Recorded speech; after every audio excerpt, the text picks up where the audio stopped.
Today, you're going to test your listening skills so you can better understand fast-speaking native English speakers. Welcome back to JForrest English. Of course, I'm Jennifer. Now let's get started. Here's how this lesson will work. I'm going to say a sentence 3 times and you need to write down exactly what you hear in the comments.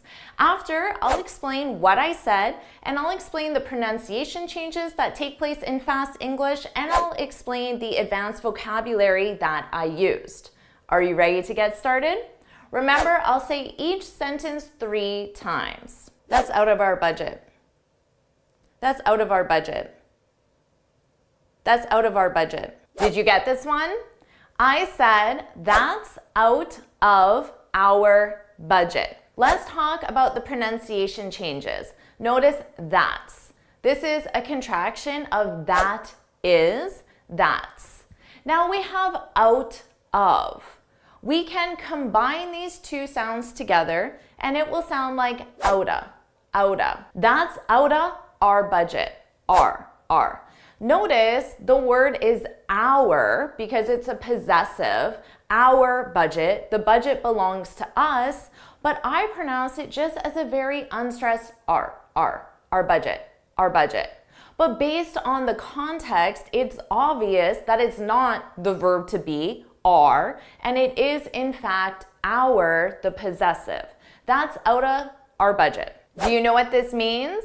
The expression to be, the verb to be, that is, to be out of one's budget. So we need a possessive here, one's budget.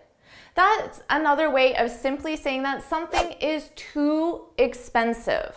The cost exceeds what you're either willing to pay or what you're able to pay. Now, of course, you have a budget for your household, and you can often use the expression, oh, sorry, that's out of our budget, to say that you're not willing or able to pay for that item. But there's a budget in the workplace, for example, as well. So let's say you wanted a standing desk. So a standing desk is a desk that you're able to raise so you can work at it standing up because it's more comfortable and it's better for you. So you ask your boss, can you buy me a standing desk? But your boss says no. And he might say, oh, sorry, that's out of our budget. So this doesn't necessarily mean the company doesn't have the money to buy you a standing desk, but they're unwilling to buy you a standing desk. They don't want to spend the money. So remember, it can be unable because you don't have the money, or unwilling. You have the money, but you don't want to spend it on that specific item. Sorry, that's out of our budget. I found one for sale, but it's out of my budget. Do you see a budget? I don't see a budget. Let's try this again with another listening exercise. I'll say it 3 times. Money's no object.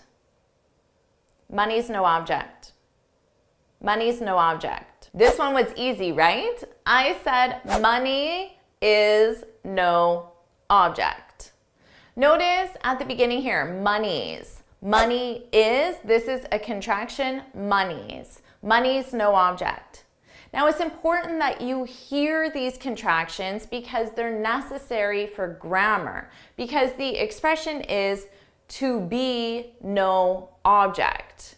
Money is no object. If you don't hear that contraction, then the sentence won't make sense grammatically. This is an expression that means the opposite of what we just learned.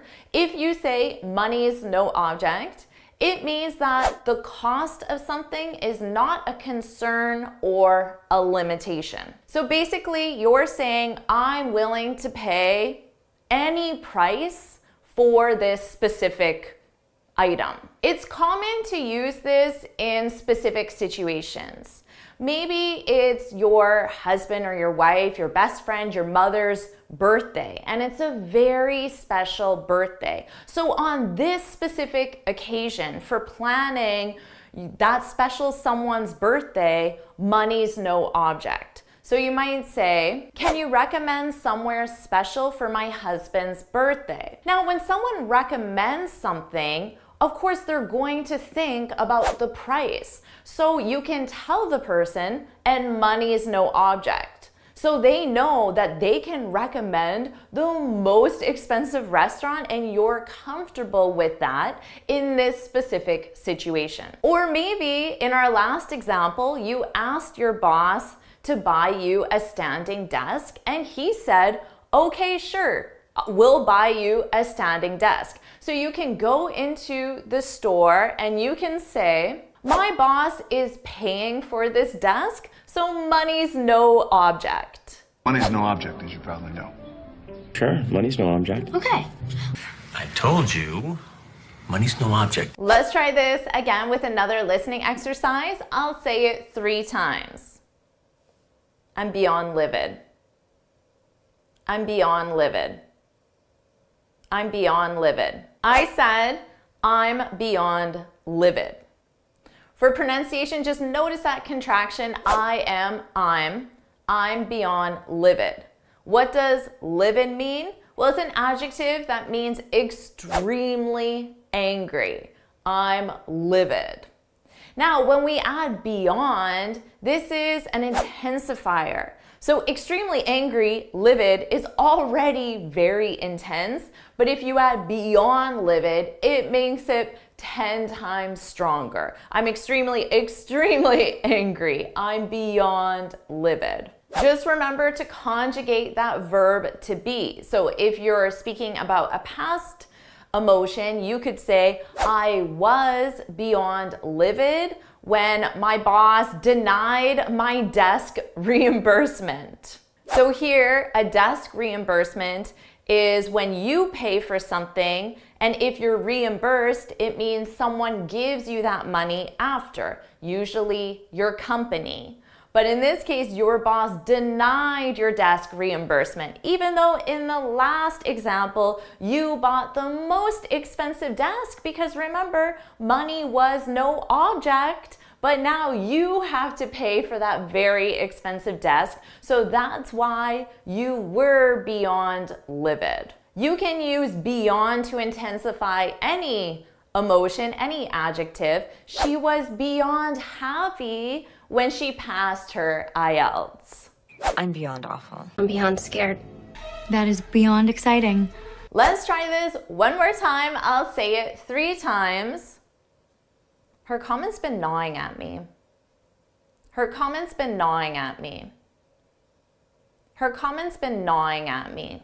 I said her comment has been gnawing at me. In spoken English, it's very common to take that auxiliary verb has and form a contraction with the subject.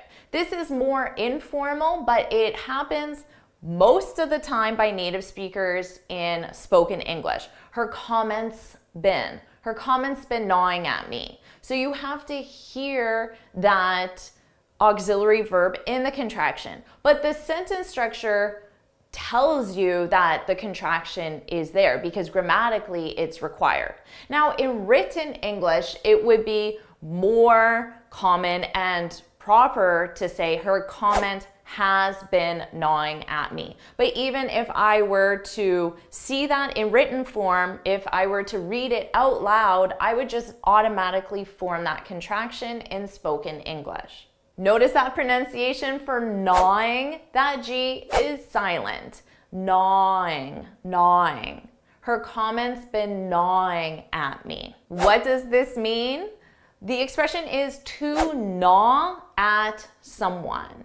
When something gnaws at someone, it means that something really irritates or bothers that person. That something really preoccupies your thoughts, which means you keep thinking about it, you can't get it out of your head. So maybe you were telling your coworker how you bought the most expensive desk because money was no object, or so you thought, but then your boss denied your desk reimbursement and you were beyond livid. You were telling this whole story to your coworker, and instead of sympathy, your coworker said, I told you not to buy the most expensive desk. And that comment, what your coworker said, has been gnawing at you, which means you keep thinking about it. It keeps bothering you and irritating you. You can't get it out of your mind, even though it happened hours ago, days ago, or weeks ago.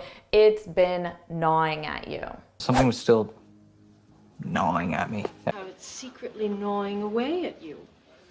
Like, no, why didn't he? Now let's do an imitation exercise so you can practice your pronunciation and imitate how a native speaker would say each sentence. I'll say each sentence again 3 times, and I want you to repeat that sentence out loud to practice your pronunciation.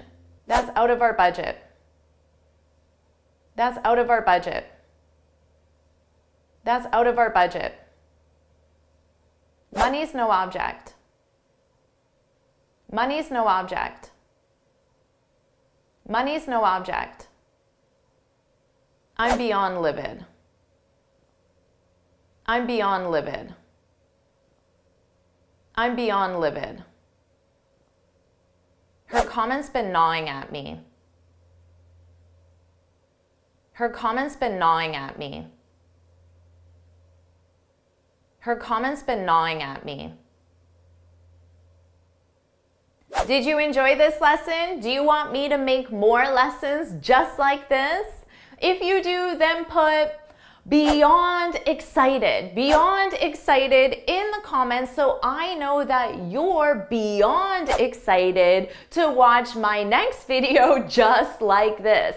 And if I see that all the students are beyond excited, that will motivate me to make another video. So put beyond excited in the comments. And of course, make sure you like this video, share it with your friends, and subscribe so you're notified every time I post a new lesson. And you can get this free speaking guide where I share 6 tips on how to speak English fluently and confidently. You can click here to download it or look for the link in the description. And why don't you keep improving your English listening skills and vocabulary with this lesson right now.